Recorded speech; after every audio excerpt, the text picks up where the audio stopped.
অনেকদিন ধরেই মন্দার কবলে কানাডার অর্থনীতি, যা নিয়ে চাপে পড়ে প্রধানমন্ত্রীর পদ ছাড়তেও বাধ্য হন জাস্টিন ট্রুডো। যুক্তরাষ্ট্রের আরোপ করা শুল্কের কারণে নতুন সরকার ক্ষমতায় এসেও ব্যাপক চাপের মুখোমুখি।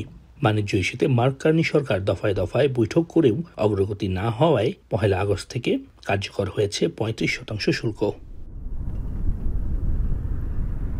হোয়াইট হাউসের আচরণে হতাশ কানাডা সরকার। আলোচনা আবারও চালিয়ে নিতে সর্বোচ্চ চেষ্টা চলছে, কারণ অভ্যন্তরীণ অর্থনীতি আর চাকরির বাজার একেবারেই নাজুক। Building sustainably, building together, building positively, and that's what we're going to do. And yes, we'll come to something with the Americans, something constructive with the Americans. মার্কিন প্রেসিডেন্ট ডোনাল্ড ট্রাম্প কটাক্ষ করে বলেছেন, ঠিক মতো দেশ চালাতে পারছে না কানাডা সরকার।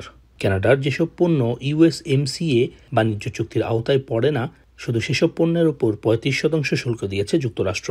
কানাডার কেন্দ্রীয় ব্যাংকের হিসেব অনুযায়ী জ্বালানি পণ্যের 100% এবং অন্যান্য পণ্যের 95% এই চুক্তির আওতায় আছে।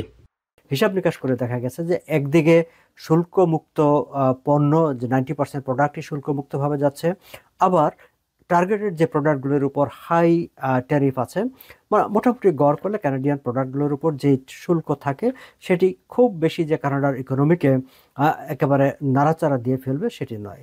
তবে কানাডার ব্যবসায়ীরা উদ্বিগ্ন ছিলেন আসলে অনিশ্চয়তা নিয়ে, যে কি হবে, কি হচ্ছে কি হচ্ছে না, কোনো কিছু একটি সুনির্দিষ্ট যে সিদ্ধান্তে পৌঁছা যাচ্ছে না, সেটি বরং গত কয়েক মাসে কানাডার ইকোনমিকে বেশ ইম্প্যাক্ট করেছে। প্রধানমন্ত্রী মার্ক কার্নি আশঙ্কা করে বলেছেন, কানাডার অর্থনীতির কিছু খাত যেমন কাঠ, ইস্পাত, অ্যালুমিনিয়াম ও গাড়ি এই শুল্কের কারণে অনেক ক্ষতিগ্রস্ত হবে। এসব খাতের পণ্য রফতানির জন্য নতুন বাজার খুঁজতে কাজ করছে অটোয়া। শুল্ক বৃদ্ধির বিষয়ে ট্রাম্পের দেয়া যুক্তিরও সমালোচনা করেছেন কার্নি।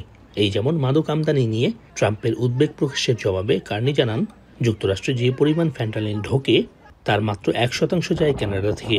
এমনকি এর পরিমাণ কমাতে কঠোর ব্যবস্থাও নিয়েছে অটোয়া। অবৈধ অভিবাসীও যাতে না ঢুকতে পারে সেজন্য কড়াকড়ি করা হয়েছে সীমান্তে। দুই সরকার প্রধানের মধ্যে টেলিফোনে কিংবা কোনো প্রকারের কোনো ধরনের যোগাযোগের স্ক্যাজুয়াল করা হয়েছে এমন কোনো তথ্য পাওয়া যায়নি। তবে এটুকু ধারণা করা হচ্ছে যে সামনের দিনগুলোতে এই আলোচনা আরও চলতে থাকবে।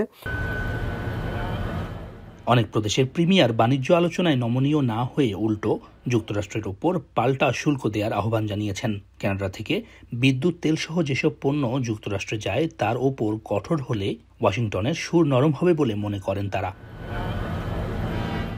সৈয়দ ইফতেখার, এখন, কানাডা।